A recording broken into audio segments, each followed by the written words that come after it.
The live TV, सच सबसे आगे। दोस्तों, मैं बात हफीज हूं। कृषि काले कानूनों के रद्द होने के बाद अब एक नया बड़ा सारा धमाका हुआ है सदन में, जिसमें शायद बहुत से लोगों की नजर नहीं गई होगी कि सरकार ने, मोदी सरकार ने उनके एक बड़े मंत्री के द्वारा जवाब दिया है सीएए को लेकर एक सवाल पे। और जवाब ऐसा है कि अनभक्तों को बहुत तकलीफ हुई उस सवाल से। सवाल भी कुछ ऐसा था, सवाल पूछा गया था कि सीएए को लागू करने की क्या योजना बनाई है। उसको लेकर जो मोदी सरकार का जवाब आया तो वो बहुत ही मायूसी से भरा था। किसके लिए? अनभक्तों के लिए। अब एक तरह से लोग कह रहे हैं कि सीएए को लेकर भी मोदी सरकार जो है वो झुक गई है। सरकार को अब डर लगने लगा है, क्योंकि उसको गलत सलत नीतियां बनाने के परिणाम जो भुगतान के रूप में दिखने लगे सामने चुनाव के मैदानों में अलग अलग राज्यों के अंदर, उसको लेकर अब शायद चिंता बढ़ गई है सरकार की।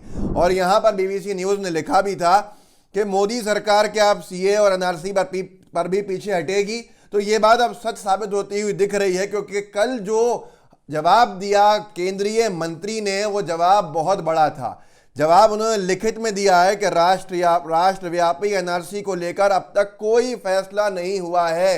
यह सरकार का जवाब था। नित्यानंद राय जी केंद्रीय मंत्री हैं, उन्होंने लिखित जवाब दिया था एक लिखित सवाल के ऊपर। एक सांसद ने सवाल लिख के पूछा था। सवाल यह था कि एनआरसी को लेकर क्या योजना बनाई है भारत सरकार ने, जिसको लेकर उन्होंने जवाब दिया, जो जी न्यूज़ ने चलाया भी है, मैं आपको दिखा दूंगा। और साथ में वो सारे बयान भी सुनाना चाहूंगा आज आपको, जिसको राजनीति के अपने चमकाने के लिए सदन में बीजेपी की सरकार के मंत्रियों ने और अमित शाह जी ने सीना ठोक ठोक के बोला था। मैं वो भी आज आपको दिखाऊंगा। लेकिन ये सब देखिए आप, राष्ट्रीय स्तर पर एनआरसी की योजना नहीं, नित्यानंद राय का यह बयान है। जी न्यूज ने इसको ब्रेकिंग के तौर पर दिखाया भी है, आप खुद देख लीजिए। आपको बताते हैं, गृह मंत्रालय ने आज संसद में यह साफ कर दिया है कि राष्ट्रीय स्तर पर एनआरसी यानी कि नेशनल रजिस्टर ऑफ सिटीजन को तैयार करने को लेकर कोई फैसला अब तक नहीं लिया गया। एनआरसी को लेकर कोई फैसला अब तक नहीं लिया गया है। यह सबसे बड़े विवाद का विषय था।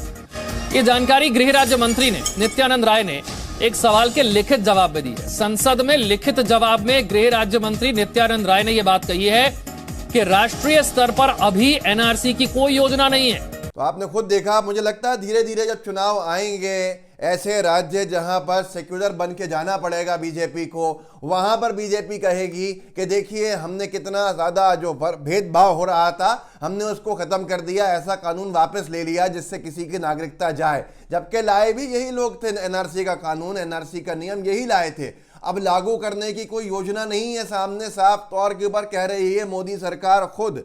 अजय कुमार साहब हैं, वरिष्ठ पत्रकार हैं, पहले न्यूज नेशन में देखते थे आप लोग इनको, अब इंडिया टीवी पर देखते हैं। इन्होंने लिखा है सरकार के ऊपर तंज कसते हुए, पहले आधा ट्वीट अंग्रेजी में लिखा है, मतलब एक ट्वीट का हिस्सा, उसी का फिर हिंदी अनुवाद लिखा है। और हिंदी अनुवाद छोटा मुख्तसर सा, उसमें यह लिखा है जो सीधा सीधा आपको पूरी तरह से बता देगा भाजपा की राजनीति को। एनआरसी पर अजय कुमार लिखते हैं, एनआरसी पर कोई फैसला नहीं तो फिर रैलियों में एनआरसी क्यों बोला जाता है? क्या सिर्फ लोगों को डराने के लिए? क्योंकि जितनी सभाएं मोदी सरकार के मंत्री ले रहे थे, वो बार बार जगह जगह जाके कह रहे थे कि एनआरसी लाएंगे, जिससे जो कट्टरपंथी सोच के इनके अनभक्त हैं वो खुश हो जाएं कि मुसलमानों की नागरिकता चले जाएगी। जबकि उसके परिणाम ये हुए थे कि आसाम में लाखों लोगों की नागरिकता गई, और उनमें लाखों में सबसे ज़्यादा जो थे वो हिंदू समाज के हमारे भाई बहन थे। मुस्लिम समाज के लोगों की तो बहुत कम नागरिकता गई। अब इस सब को लेकर इनका टेंशन बढ़ता चला जा रहा है। असम में परिणाम आए और ये बाल वहाँ चुनाव हारने से बचे भी सामने। जो इन्होंने काम किया वो आप सब जानते हैं, हम भी जानते हैं, मैंने वीडियोस भी बनाए थे आसाम का चुनाव जीतने के लिए। लेकिन प्रत्यक्ष तौर के ऊपर, साफ तौर के ऊपर ये चुनाव हार गए थे वहाँ का, और हारा हुआ देख रहे थे। अब ये दोबारा वो गलती करना नहीं चाहते। बंगाल ने भी इन्होंने परिणाम भुगते, तो अब यहाँ पर जवाब दे रही है सरकार। मुझे तो लगता है कि रणनीति के तहत सरकार जवाब दे रही है कि सरकार के मंत्री बहुत गर्व से कह रहे हैं लिखे कि हमारे पास अभी कोई योजना नहीं है जिसके अंदर हम राष्ट्रीय स्तर पर एनआरसी को लागू करें। मतलब सरकार की मंशा ही शायद नहीं है। तो क्या ये मोदी सरकार ने जितने कानून बनाने का काम किया राजनीति से प्रेरित होकर किया था? क्योंकि अमित शाह जी तो कुछ ऐसा ही कह रहे थे कि हमारे मैनिफेस्टो में है एनआरसी, और डंके की चोट पे कह रहे थे पार्लियामेंट में कि एनआरसी लागू होके रहेगा, एनआरसी आके रहेगा। और अब इनके मंत्री कहते हैं कि नहीं साहब, हमारी कोई योजना भी नहीं है एनआरसी को राष्ट्रीय स्तर पर लाने की। अमित शाह जी का उस दिन का बयान सुनिए, जो उन्होंने 1 साल पहले सदन में दिया था, क्योंकि आपको ये सुनना बहुत ज़रूरी है। और इस बयान को सुनिएगा ये सोचते हुए कि कल मोदी सरकार के बड़े मंत्री ने ये बयान दिया है कि एनआरसी लागू करने की कोई योजना नहीं है। सुनिए अमित शाह जी को। ओवैसी साहब ने अभी कहा कि एनआरसी का बैकग्राउंड बना रहे हैं। एनआरसी का कोई बैकग्राउंड बनाने की जरूरत नहीं है। हम इस पर बिल्कुल साफ है कि इस देश में एनआरसी होकर रहेगी। कोई बैकग्राउंड बनाने की जरूरत नहीं। बैकग्राउंड है ही हमारा घोषणा पत्र ही बैकग्राउंड।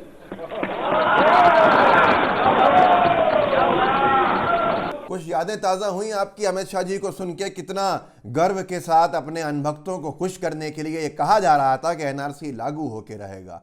न जाने कितने दिन लोग देश ने प्रदर्शन देखे, बदनाम करने की सारी साजिशें की गई। बीजेपी की कार्यकर्ता बुर्का पहन के शाहीन बाग में चले गई और उस शाहीन बाग में बदनाम करने के लिए क्या कुछ नहीं कहा गया ये भी आपको मालूम है। उस शाहीन बाग को हटाने के लिए कपिल मिश्रा जैसे 2 कौड़ी के 2 टक्के के नेता वहां दंगा कराने के लिए भड़काऊ स्पीच देकर आ गए और ये सारे के सारी चीज़ों के परिणाम ये हुए न जाने कितने बेकसूरों की जान चले गई। लेकिन अब उसी एनआरसी को लेकर सरकार कहती है कि साहब हमारे पास कोई राष्ट्रीय स्तर पर लागू करने की योजना अभी नहीं है, हमारा कोई प्लान जो है वह लागू करने का नहीं है। तो क्या एनआरसी, सीएए, कृषि काले कानून, इन ट्रिपल तलाक, इन तमाम कानूनों को हर साल बना बना के अपनी राजनीतिक रोटियां सेकने का काम मोदी सरकार करते आ रही है? एक भी कानून ऐसा नहीं बनाया है जिससे कि देश के लोगों को फ़ायदा हो, देश के वर्ग, अलग अलग वर्गों को उनके अधिकार मिले। कांग्रेस की सरकार RTI, right to information, right to education, right to food safety, इस तरह के कानून लेकर आई जिससे सीधे सीधे अधिकार देने का काम किया। पर इनका क्या है? एनआरसी ले आओ, नागरिकता छीन लो। इसी तरह से बहुत सी ऐसी चीज़ें हैं जिसमें संपत्तियों के ऊपर आप इनकी कुर्की कर दो, जो लोग प्रदर्शन कर रहे हैं संपत्तियां छीन लो। अब यहाँ पर कहा जा रहा था जो एनआरसी में प्रदर्शन कर रहे थे उनकी संपत्तियां जो हैं वो प्रॉपर्टीज, घर बार, ज़मीन, दुकान, ये जब्त की जाएगी और योगी सरकार इसको बेच के खर्चे निकालेगी।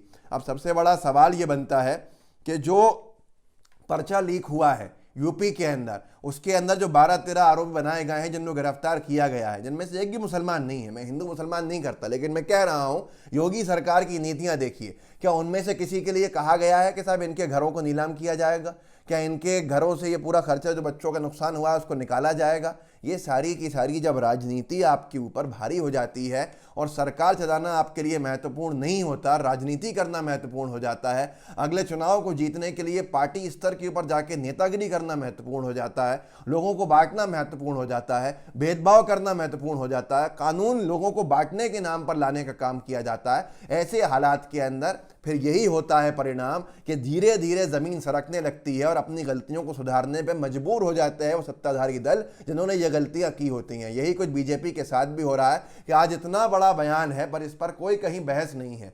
कल जो बयान लिखित में सदन में दिया, लिखित में नित्यानंद राय जी ने, वो बयान इतना बड़ा है अपने आप में कि सरकार एक और कदम, एक और कानून से पीछे हटते हुए दिख रही है। सीधे तौर पर अब इनमें एनआरसी लागू करने की हिम्मत नहीं बची है क्योंकि लोग इनकी विभाजनकारी नीतियों को समझ चुके हैं। जब ये एक्सपोज हो गए हैं तो अब कृषि काले कानून की मजबूरी वापस नहीं है इन्होंने, और उसी के साथ साथ एनआरसी भी लेंगे। और मेरे एक साथी तो ये भी कह रहे थे कि अब ये 370 भी लेने को मजबूर होंगे और सारे कानून वापस लेकर ये कहेंगे देखिए हमने कितना बड़ा काम कर दिया। इस वीडियो को आगे बढ़ाइए, ये अपने आप में बहुत बड़ा डेवलपमेंट है, बहुत बड़ा अपडेट है जो जनता तक पहुंचना चाहिए। जनता को जागरूक करना आपका काम है, साथ में आप जागरूक कीजिए। इस वीडियो के लिंक को कॉपी कीजिए, अपने व्हाट्सएप ग्रुप्स होंगे उसमें शेयर कीजिएगा लोगों के साथ, दोस्तों के साथ, जो भी आपके मिलने वाले हैं, ताकि उनको पता चले कि ये सरकार किस तरह से कानून बिना सोचे समझे लेकर आती है और उसके बाद उनको वापस ले लेती है जब उसका राजनीतिक फायदा इनको चुनावी सभाओं के अंदर मिल जाता है। अपनी बात से पलट जाते हैं। अमित शाह जी ने कहा था एनआरसी लागू होकर रहेगा, अब एनआरसी पे क्या बयान है ये आपके सामने है। मैं नहीं चाहता लागू हो, अभी भी कह रहा हूँ, लेकिन बीजेपी भी अब कह रही है कि उसके पास कोई योजना नहीं है। ऐसे ही केंद्रीय कृषि मंत्री नरेंद्र सिंह तोमर जी ने क्या कहा था, कानून तो, कृषि कानून तो वापस नहीं होंगे, इनमें बदलाव हो सकते हैं, किसी भी कीमत पर कानून वापस नहीं लेंगे। और क्या हुआ, उन्हीं को खड़ा करके मोदी सरकार ने कानूनों को रद्द करने के लिए बिल मूव किया। तो ये सारी चीज़ें दिखाती हैं कि इनकी राजनीति कितनी है और इनकी सियासी समझ कितनी है और इनका विजन, जिसको दृष्टि कहते हैं, उर्दू में दूरअंदेशी कहते हैं, तो ये कितने हैं ये आपके सामने है। तो इस वीडियो को शेयर जरूर कीजिएगा, लाइव टीवी को सब्सक्राइब भी कीजिएगा, लाइव टीवी का बेल आइकन भी दबाइएगा। जय हिंद, जय भारत। द लाइव टीवी, सच सबसे आगे।